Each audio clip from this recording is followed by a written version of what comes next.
Yan si Shade. Di namimili ng kalaban. Kahit alam niyang sa pagkasa niya, yung amo niya, wala rin naman. Kaya Sir RM, sa binigay mong battle, di man lang ako nahilo. But I don't blame you, because I really easy kill this bitch. Hands free, bro. Hindi naman kasi ang gusto ko tong makalaban. Kasi wala namang tira yan. Ang gusto kong makalaban, yung Arson.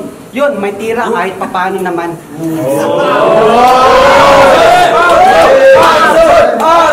Oops!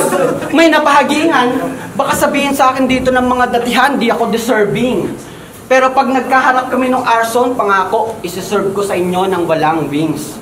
Talagang babalian. Di ba parehas kayong Ilocano? Parehas member ng siyasiyan. Yung tipong yung pakpak laging nakabukadkad, puta, di naman marunong lumipad yan. Kaya, paano kita sabayan? Di naman marunong tumulayan. Di ka dapat tularan. Dapat sa'yo duraan.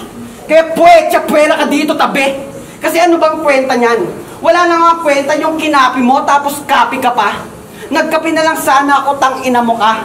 Seryoso, audio 1 talaga. Ha? Bakit sa tingin mo pag ginaya mo siya, bibenta ka? Ha? Bakit sa tingin mo pag ginaya mo siya, bibenta ka?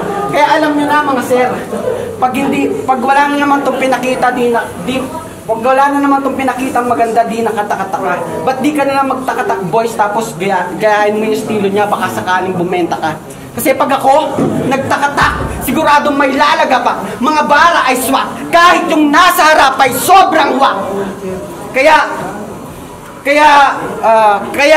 time ko na. Magpakita ka ng bago, wag ka dito magpatawa.